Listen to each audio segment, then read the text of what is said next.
She been a good girl? Good morning, Mama. Good morning. You enjoy this cool morning? Good morning. Kind of chilly this morning. Got that fall going on. Need to be deer hunting. Instead, we're feeding baby cows.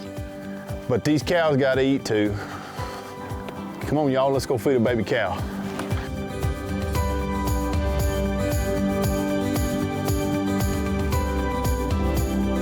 So, we're here at my home in Wills Point, Texas.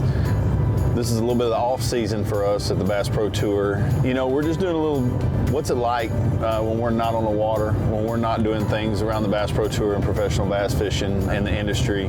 We grew up, you know, not far from here, probably 30 minutes from here. Been very fortunate, been able to move around the country quite a bit, being in the service and live in different states and spend quite a bit of time in other places. And, you know, it's brought me back to what, you know, where your heart is, if you will, where your family's at. And that's home. As much as we've seen, there's nothing like home. You know, I was always one of those kids who was, I'm leaving and I'm not coming back. And I did. I left and I didn't come home for a really long time, for almost 20 years. You know, I got all that out of my system, and now that I have kids, and I really see the value and the way I was raised and where I was raised. And so, yeah. Breakfast time. Hey, hello, Miss Sue. Are you hungry, girl? Oh, you hungry? Are you hungry? Huh? You hungry? Sue, come home. I don't know how good this tastes. I'm not gonna drink it, but she sure loves it. I'm coming, baby. I want some breakfast too. Hang on, girl. You already foaming, ain't you, girl? Y'all want to see a youngin' drink a bottle? She can collapse this bottle quick. We'll feed her at 7 in the morning like this. We'll feed her every day about 1. So she'll get 2 bottles this morning, 1 for lunch, and then 2 at dinner. We'll do this for another month before we start trying to wean her off, get her on some grain and a little bit of hay, and we'll put her back in the pasture with her mother. Her mama had a real bad infection after birth, and she wasn't providing enough milk for the baby. So if we hadn't have come in and took her off the mama, then she wouldn't have made it. That's it. Nope. We got to go this morning. I'm sorry, baby. Got to get some food for the girls. Let's go feed them girls. So technically, this is where I grew up. This is the bottom right here where our place is. You know, we used to call this the big bridge. This used to be an old wooden bridge when I grew up. Now they've got it concreted in, so things have changed. You know, and we kind of have a family agreement that as long as we are alive, that our property will never be sold or split, and hopefully our kids agree to be the same way whenever we pass it on to them. Just a family farm, just something for everybody to have, and to let their kids grow up on is just a really good way to grow up. I was very fortunate as a kid to have that. So see if we can ease down in here into one of our hay meadows and find the cows and feed them this morning. Well, look here comes baby girl with the babies. She's bringing up the rear with a couple of new ones. Hey girls, what are you doing, Left Eye? You want some cubes? Sweetheart right here.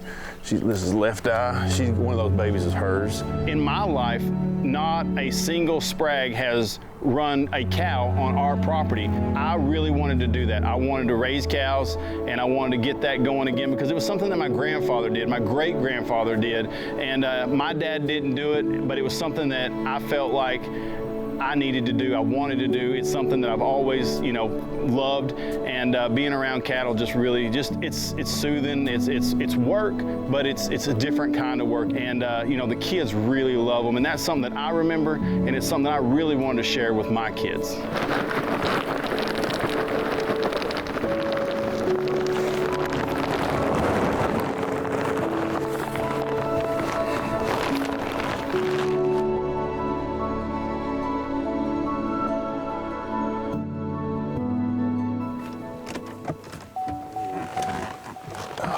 Fed the cows this morning, and we're getting close to deer season. I've got a couple of deer stands that I've had set up, but I hadn't been down. I've filled them a couple times. I'm gonna go ahead and knock some paths down to them so we can get to and from the deer stand in the next few weeks.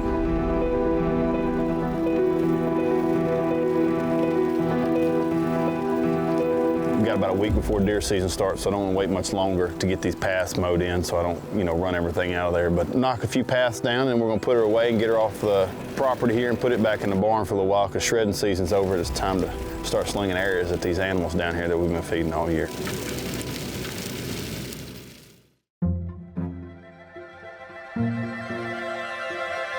A lot of people don't know that I shot competition archery for years.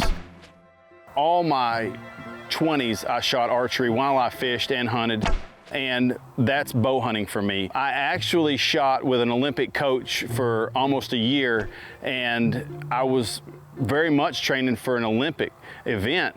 I just couldn't leave a job that I was tied to at the time, and it was unfortunate. It could have been a life-altering opportunity. There was a door there for me. I enjoy it. It is something that's been a part of my life since, I was probably 8, 7. I remember I've got pictures of me holding an old recurve bow, knee-high socks, all the way up to my knees, and it's just something that's been a part of my life. So to this day, I still do a lot of hunting. It's still something that I'm very passionate about. It's pure, and I really enjoy the sport in it, and as well providing for my family while I'm hunting. And hunting is just as big in my life as fishing is. Don't worry about him. Come here. Oh my gosh. You a good girl today? You say hi to Lee? Say hi to Lee. Oh. I'm very fortunate, I have a phenomenal girlfriend, Casey, and then our kids, Waylon and Cove. Waylon's 5 and Cove is 3, and I'm telling you, just over the moon. I'm just so fortunate, so blessed to have the family. My daughter's here with us now, but our son is not with us right now. He is with his mother. That's a hard transition for us to not be able to have him with us all the time. It's hard to not have my boy here, but he's in good hands, I know that. And I love him and I miss him every day that I don't have him. What's your dinosaur's name? Red. Red? You sure are a handsome devil. Yeah, you are. Well, I hope you had a good day at school, baby. I love you and I miss you. He's hung in his backpack, hung in the seatbelt. I love you. Aww. Miss you. Dad. Makes me miss him, don't it? I have my folks are here, mom and dad. I have a grandmother that's here now left. Casey has her folks, her grandparents are here as well. And it's just such a warm environment.